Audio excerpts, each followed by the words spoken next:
ನೀವು ಒಂದು ವಿಚಾರ ಪ್ರಾರಂಭದಲ್ಲೇ ಕೇಳಿದಕ್ಕೆ ಒಂದು ಹೇಳಲಿಕ್ಕೆ ಇಷ್ಟಪಡ್ತಾ ಇದ್ದೇನೆ.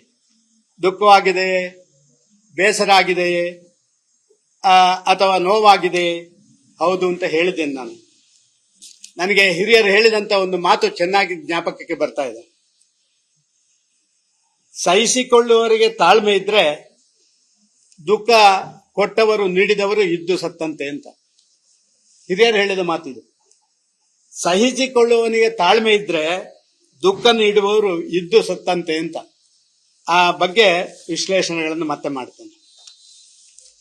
ಕಾಂಗ್ರೆಸ್ ಇಂದ ನನಗೆ ಬೇರೆ ಬೇರೆ ಕಡೆಯಿಂದ ನಿಮಗೆ ಅಲ್ಲಿ ಟಿಕೆಟ್ ಇಲ್ಲ, ಅದು ಕೂಡ ನೀವು ಟಿಕೆಟ್ ಬೇಡ ಅಂತ ಹೇಳಿದ ಮೇಲೆ ಕೂಡ ನಿಮ್ಮನ್ನು ಕರೆದು ಮಾತಾಡಿಸಿದ ಕಾರಣ ನಿಮಗೆ ನಾವು ಟಿಕೆಟ್ ಕೊಡ್ತೇವೆ, ನೀವು ಎಲ್ಲೇ ನಿಲ್ಲಿ, ಹೇಗೆ ನಿಲ್ಲಿ, ನಿಮ್ಮನ್ನ ಗೆಲ್ಲಿಸಿಕೊಂಡು ಬರುವಂತದ್ರಲ್ಲಿ ನಂಬರ್ 1 ನೀವಾಗಿರ್ತೀರಿ. ನಿಮ್ಮ ಒಳ್ಳೆತನ, ನೀವೊಬ್ಬರು ಸಜ್ಜನ ರಾಜಕಾರಣಿ ಅಂತ ಹೇಳುವಂತದ್ದು ವ್ಯಾಪಕವಾಗಿ ಇಡೀ ರಾಜ್ಯದಲ್ಲಿ ಇರುವಂತದ್ದು. ಅದಕ್ಕೆ ನಮ್ಮದು ಒಂದು ನಿಮಗಾದಂತ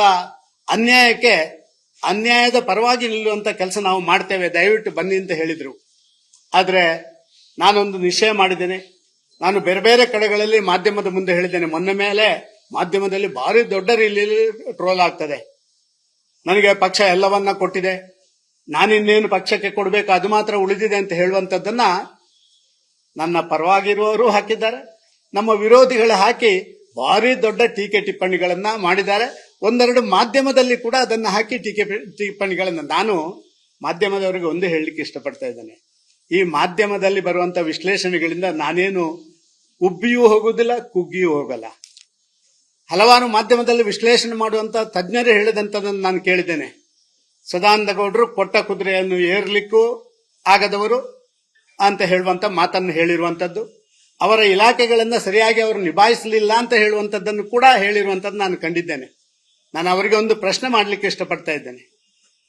ಕರ್ನಾಟಕದಲ್ಲಿ ಮುಖ್ಯಮಂತ್ರಿ ಕೇವಲ 1 ವರ್ಷ ಇದ್ದಾಗ ಸಕಾಲದಂತ ಅದ್ಭುತ ಯೋಜನೆಯನ್ನು ತಂದಿರುವಂತದ್ದು, ಏನು ಸಾಧ್ಯ ಇಲ್ಲದಂತ ಮುಖ್ಯಮಂತ್ರಿ ಆಗಿದ್ನ?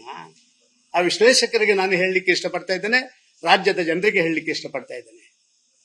ಕೇಂದ್ರದಲ್ಲಿ ಮಂತ್ರಿ ಸ್ಥಾನ ಬದಲಾವಣೆ ಆಯಿತು, ಮಂತ್ರಿ ಸ್ಥಾನವನ್ನು ನಿಭಾಯಿಸಲಿಕ್ಕೆ ಆಗದ ಕಾರಣ ಬದಲಾವಣೆ ಆಯಿತು ಅಂತ ಹೇಳುವಂತ ರೀತಿಯಲ್ಲಿ ಸುದೀರ್ಘವಾದಂತಹ ವಿಶ್ಲೇಷಣೆಗಳು ಮಾಧ್ಯಮದಲ್ಲಿ ಮಾಡಿದ್ರು. ಸ್ವಾಮಿ, ಕೋವಿಡ್ನ ನಂತರ ಕೂಡ ನೀತಿ ಆಯೋಗ ವಿಶ್ಲೇಷಣೆ ಮಾಡಿದಾಗ ನಾನು ಯಾವ 2 ಇಲಾಖೆಗಳನ್ನು ಹೊಂದಿದ್ನ, ಅದು ಫಾರ್ಮಾ ಮತ್ತು ಫರ್ಟಿಲೈಸರ್ 2 ಇಲಾಖೆ 2 ಮತ್ತು 3ನೇ ಸ್ಥಾನದಲ್ಲಿ ಬಂದಿರುವಂತದ್ದು ದಾಖಲೆ.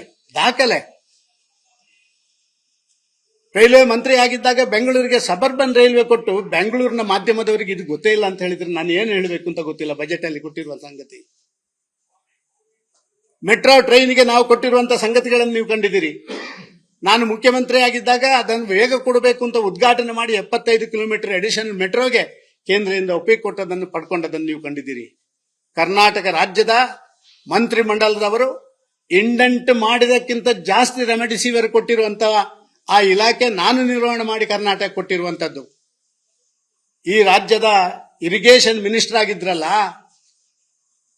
ಕಾಂಗ್ರೆಸ್ನ ಪಾಟೀಲ್ರು, ಅವರು ಇದ್ದಾಗ ಕೃಷ್ಣ ಮತ್ತು ಕಾವೇರಿ ಇಶ್ಯೂಗಳು ಬಂದಾಗ ಸನ್ಮಾನ್ಯ ಬಸವರಾಜ ಬೊಮ್ಮಾಯಿ ಮತ್ತು ಜಗದೀಶ್ ಶೆಟ್ಟರನ್ನ ಕರ್ಕೊಂಡವರು ಬಂದಾಗ ರಾತ್ರಿ 2 ಗಂಟೆಗೆ ಅಡಿಷನಲ್ ಸಾಲಿಸಿಟರ್ ಜನರಲ್ ಕರ್ಕೊಂಡು ಬಂದು ನಮ್ಮ ರಾಜ್ಯದ ಪರವಾಗಿ ಅಫಿಡವಿಟ್ ಹಾಕಿಸಿದ್ದು ಅದು ಬೇರೆ ಯಾವ ಲಾ ಮಿನಿಸ್ಟರ್ ಅಲ್ಲ, ಅದು ಸದಾನಂದ ಗೌಡ ಲಾ ಮಿನಿಸ್ಟರ್ ಆದಾಗ. ಇದನ್ನು ತಿಳ್ಕೊಳ್ಬೇಕು ನಮ್ಮವರು.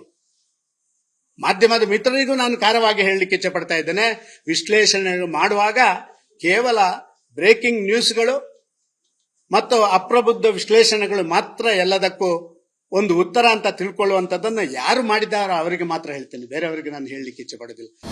ಅನುಕ್ಷಣದ ಸುದ್ದಿಗಳಿಗಾಗಿ ವಿಸ್ತಾರ ನ್ಯೂಸ್ ಯೂಟ್ಯೂಬ್ ಚಾನೆಲ್ ಸಬ್ಸ್ಕ್ರೈಬ್ ಮಾಡಿ. ಹೊಸ ಸುದ್ದಿಗಳ ನೋಟಿಫಿಕೇಶನ್ಗಾಗಿ ಬೆಲ್ ಐಕಾನ್ ಕ್ಲಿಕ್ ಮಾಡಿ. ಲೇಟೆಸ್ಟ್ ಅಪ್ಡೇಟ್ಸ್ಗಾಗಿ www.vistaranews.com ವೆಬ್ಸೈಟ್ಗೆ ವಿಸಿಟ್ ಮಾಡಿ. ಅಂಗೈಯಲ್ಲೇ ಜಗತ್ತಿನ ಸುದ್ದಿ ತಿಳಿಯಲು ವಿಸ್ತಾರ ನ್ಯೂಸ್ ಕನ್ನಡ ಆಪ್ ಡೌನ್ಲೋಡ್ ಮಾಡಿ.